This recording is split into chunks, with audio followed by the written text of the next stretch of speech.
Welcome students. Today we shall read lesson 4, My Own True Family by Ted Hughes. First, let's learn something about the poet. Edward James Hughes, famously known as Ted Hughes, was a noted English poet. He had been the Poet Laureate of Great Britain from 1984 to 1998. Do you know who is called a Poet Laureate?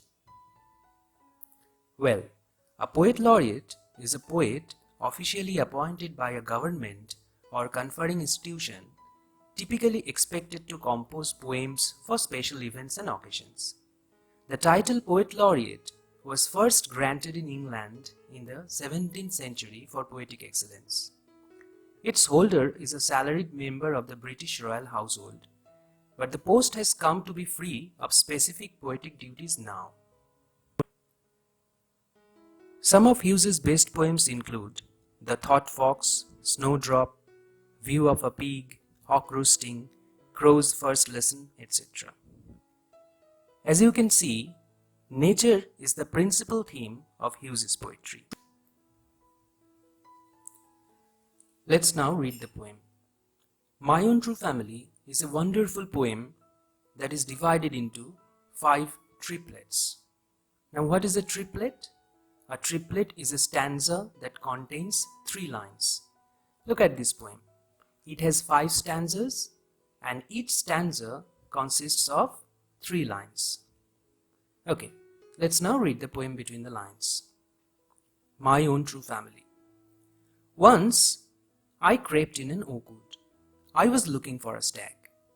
I met an old woman there, all nobly stick and rag. She said, I have your secret here inside my little bag.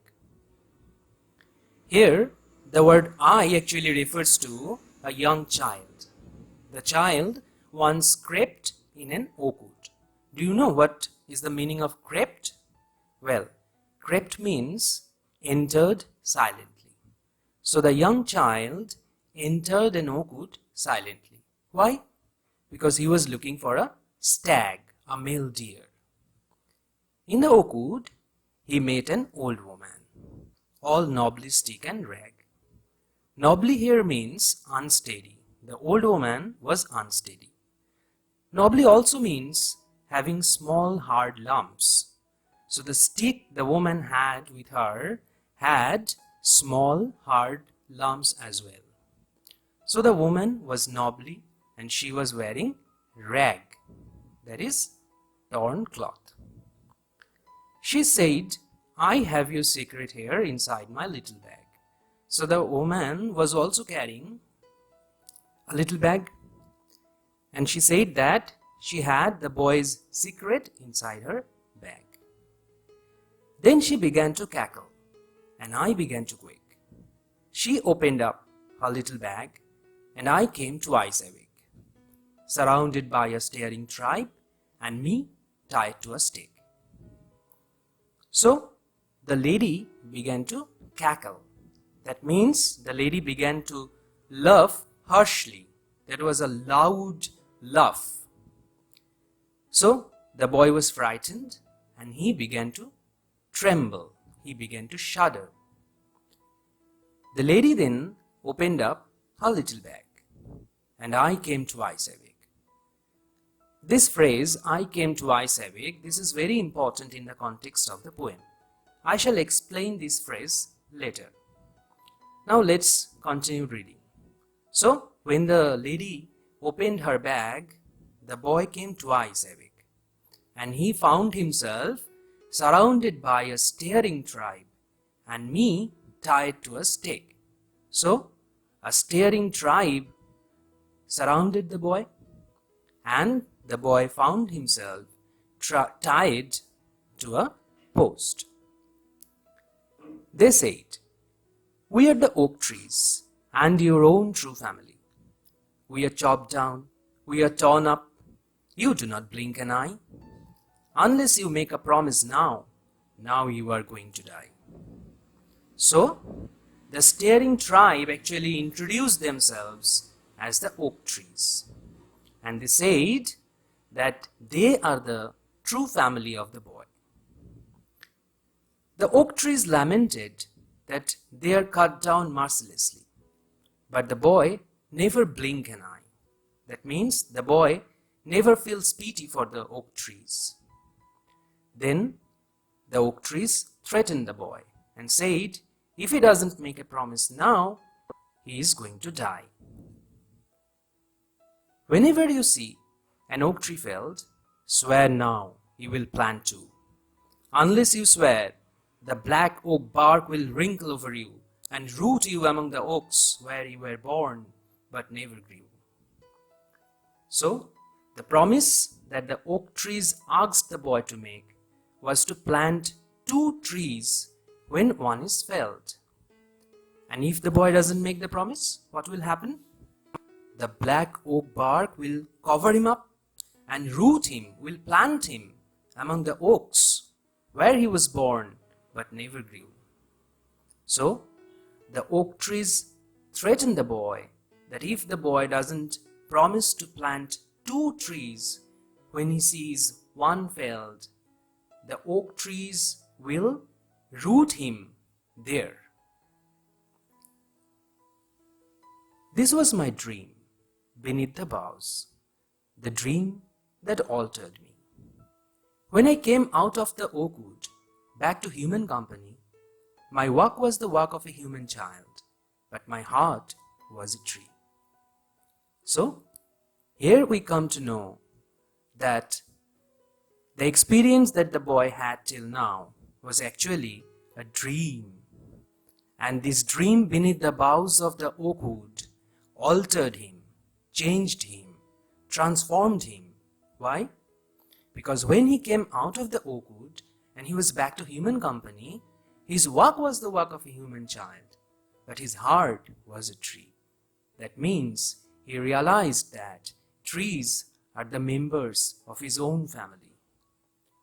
So, we have read the poem and we have realized that the first 4 stanzas actually describe the dream-like experience of the boy. And in the last stanza, we come to know that this dream that the boy had altered him as he came to realize the importance of the trees. Okay, let's sum up. A young child entered an oak wood silently. Why? He was in search of a stag. What happened then? He met a shabby-looking old woman. She was unsteady, wore a rag, had a stick in her hand, and was carrying a little bag. She told the boy that she had his secret inside her little bag. Then the woman began to laugh harshly. What was the boy's reaction? The boy started trembling in fear. The old woman now opened up a little bag. What happened then? The boy came under a magical spell and was twice awake.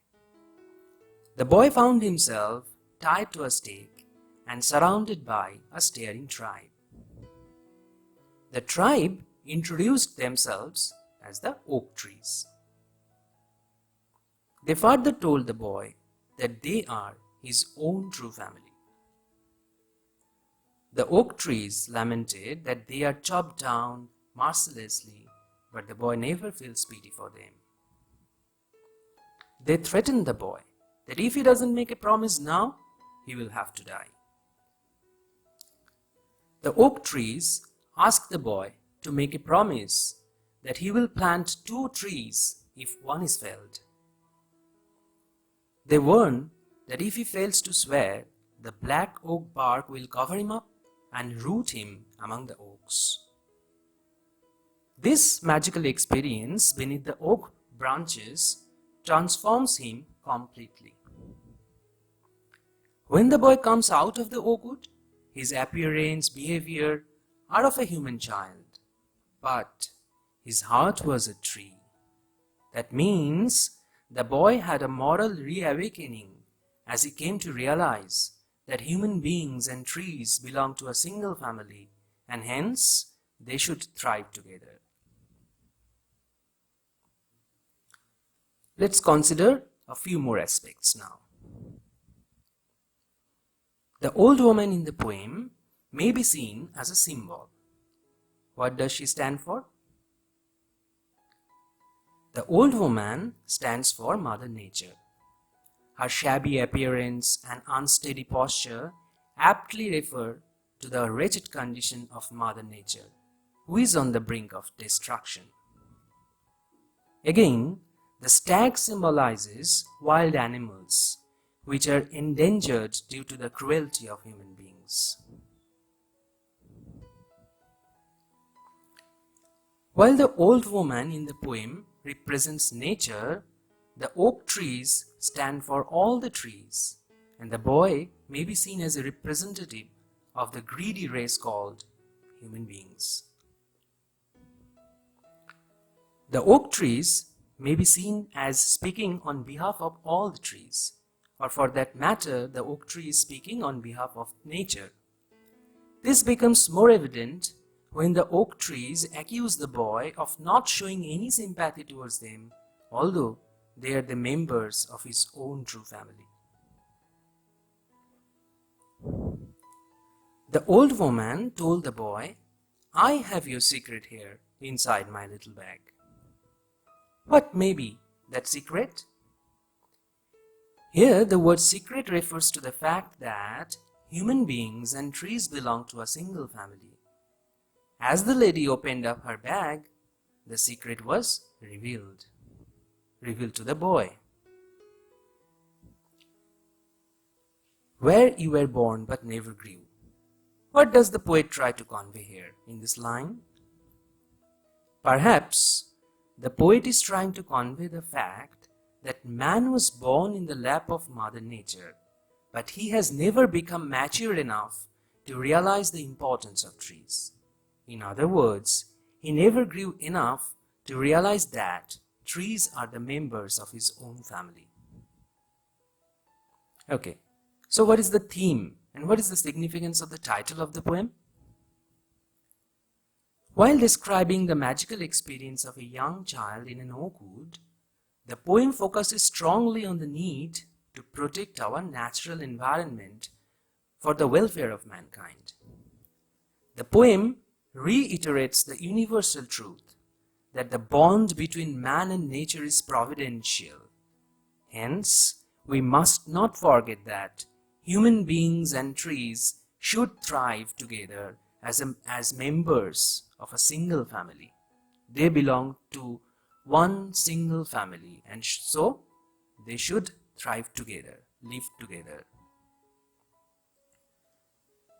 Coming in close contact with nature, the young boy in the poem came to realize his affinity with the natural world. After his dreamlike experience in the oak wood, the child was transformed as he developed a moral consciousness that the world of nature, its flora and fauna, happened to be his own true family members. The title aptly reflects this theme. Okay, here are some activity tasks. Where did the child creep into?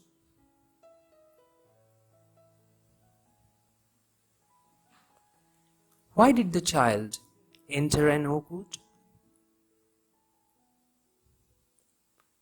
Whom did the child meet in the oak wood?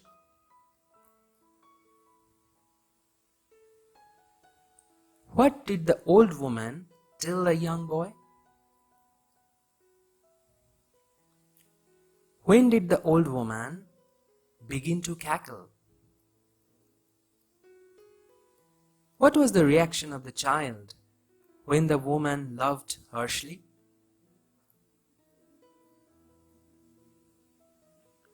When did the boy come twice awake?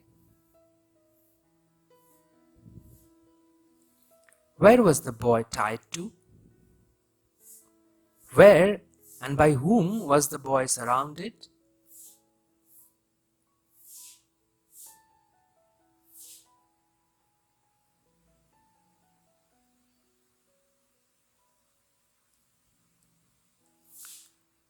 How did the staring tribe introduce themselves? You do not blink an eye. What does this expression suggest? What would happen if the boy did not make the promise?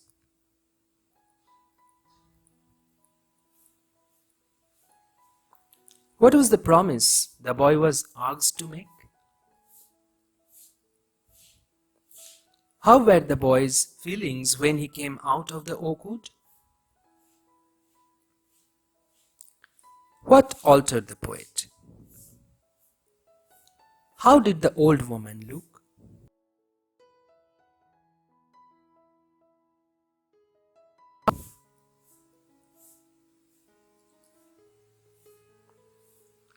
Why did the boy shudder? What happened to the young boy when he entered an oakwood? Why did the oak trees make the poet swear? Who were the staring tribes? What did they say to the young boy? What change came about the child after his return from the oakwood? Where you were born but never grew. What does the poet try to convey here?